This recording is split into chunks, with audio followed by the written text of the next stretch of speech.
Vocês acompanharam as pesquisas, né?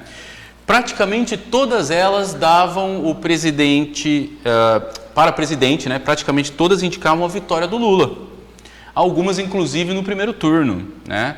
E no caso do Lula, as pesquisas até acertaram, mas erraram feio quando se trata do candidato e presidente Bolsonaro, né?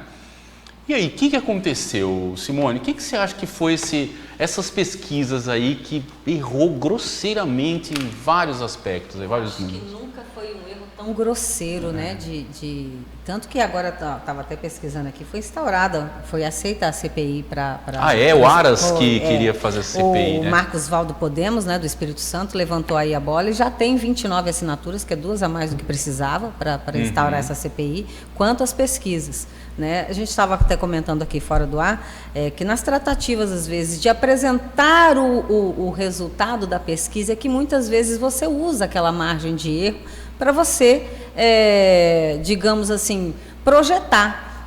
Está dentro da realidade, dentro da margem de erro, mas não significa realmente os números. Né? Então você não pode dizer, foi falso. Não, estava ali dentro 2 para mais, 2 para menos.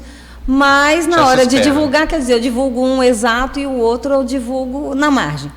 Então, isso que fez com que esse sentimento de se instaurar uma CPI viesse à tona, né? As pessoas querem saber se foi isso realmente que aconteceu, se aconteceu, por que aconteceu, qual o interesse dos institutos, porque não foi um só, né? Acredito que foram praticamente todos, né? Um caso isolado de um ou outro em alguma região do Brasil que tinha o Bolsonaro com os números mais perto da realidade, que foi uma diferença só de 5%, mas teve 18% de diferença do outro candidato em algumas pesquisas. Isso é uma diferença que muito, né? É muito grande. Isso acaba influenciando, quando a gente volta lá naquele lance do voto útil, porque a pessoa vê na pesquisa, porque fala, por que é importante pesquisa se for falso? Mas se eu vejo uma pesquisa e eu estou indeciso, eu estou naquela da abstenção, eu não sei em quem votar, eu posso sim falar, ok, eu vou votar em quem está mais forte, em quem está ganhando, porque é uma reação natural do ser humano. Eu não vou para time que está perdendo. O ser humano, no mundo inteiro, é assim. Então, às vezes, ele tende para isso. Não vou perder meu voto, vou lá. Esse sentimento do voto inútil faz com que você, às vezes, numa pesquisa que foi errônea, você pode pender por um lado e depois você fala assim, opa, não era bem aqui. Só que agora zera tudo. Por quê? Porque foi levado à tona esse assunto, colocou uma sombra, zera os números, começam as alianças, um que vai com partido, outros candidatos vão se juntando. Então, é uma campanha completamente nova.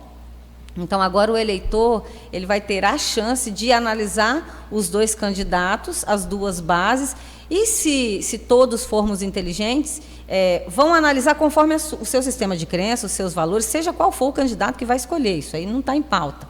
Tá? Mas pesquisar a fundo a pauta do seu candidato e esquecer um pouco, né, de se privar nessa questão do voto útil. A gente tem que soltar um pouco essa cultura também, pelo menos é um ponto de vista, né? Para a gente poder se basear no que a gente realmente quer, no que a gente acredita. Eu vejo que o professor pontuou um negócio que eu acho muito interessante. A gente tem que ter essa consciência de pautar a nossa responsabilidade quanto às nossas decisões, seja ela qual for. Entendeu? O meu voto é secreto, é meu, ok, mas eu banco o meu voto. Perdendo ou ganhando, é o meu voto. Sim. A gente não faz isso com o time de futebol, que é o time do coração? Meu time perde, eu choro 3 dias, mas aí outro campeonato eu estou lá de novo, não importa, não vou deixar. Então, é bancar as decisões também no âmbito político. Nós, brasileiros, precisamos ter essa autorresponsabilidade, seja qual for o voto que você tiver. Mas essa questão da pesquisa acabou balançando muita gente.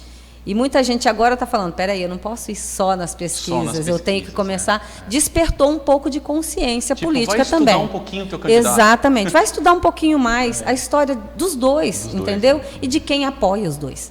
Né? Porque nós temos aí, o candidato Bolsonaro conseguiu um número elevado de cadeiras aí com certeza. Então, no Congresso, então tudo tem que ser analisado. Sim, né?